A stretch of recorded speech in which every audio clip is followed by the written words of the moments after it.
À l'occasion de la semaine de la santé mentale, la Fondation Trajet, qui accompagne des personnes fragilisées dans leur santé psychique, et l'IMAD, spécialisée dans les soins et le maintien à domicile, notamment à travers son service diététique, ont imaginé ensemble un atelier de sensibilisation. Cet atelier a pour objectif d'aider chacun, qu'il soit concerné ou non par des troubles psychiques, à mieux comprendre les liens entre nutrition et équilibre mental, et à découvrir de bonnes pratiques pour prendre soin de soi au quotidien.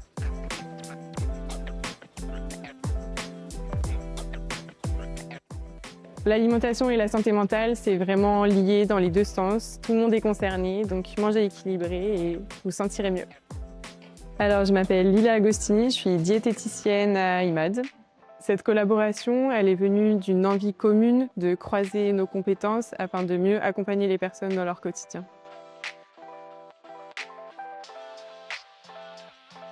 Cet atelier, il se voulait être très pratique dans le sens où c'était quelque chose de ludique, voilà, justement, où ils pouvaient toucher, utiliser les aliments et que ce soit vraiment concret.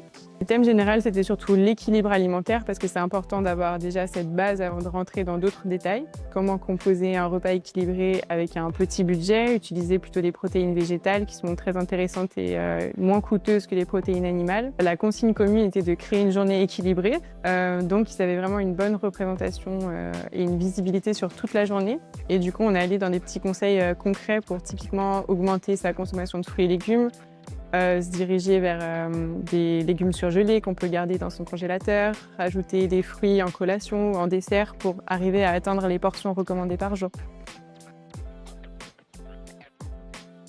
L'alimentation, elle va avoir un effet sur notre bien-être. On sait que c'est prouvé que manger équilibré, ça améliore notre bien-être et donc notre santé mentale. Et la santé mentale peut évidemment avoir un impact sur l'alimentation. À travers nos émotions, ça peut influencer l'alimentation. Les bénéfices qu'on en tire aussi au niveau professionnel, c'est vraiment ce partenariat et cet échange. C'est-à-dire que nous, on apprend finalement aussi sur le fonctionnement de ces personnes touchées dans leur santé mentale avec Trajet. Et nous, on va leur apporter la connaissance plus diététique et l'aspect santé nutritionnelle. Et cet échange-là, il est vraiment riche parce qu'on apprend l'un de l'autre et c'est comme ça qu'on répond au mieux finalement aux besoins des bénéficiaires. Ce message, finalement, il s'adresse à tout le monde. C'est vraiment un message de prévention globale, pas seulement aux personnes qui sont suivies dans leur santé mentale ou qui ont déjà des problématiques de santé mentale.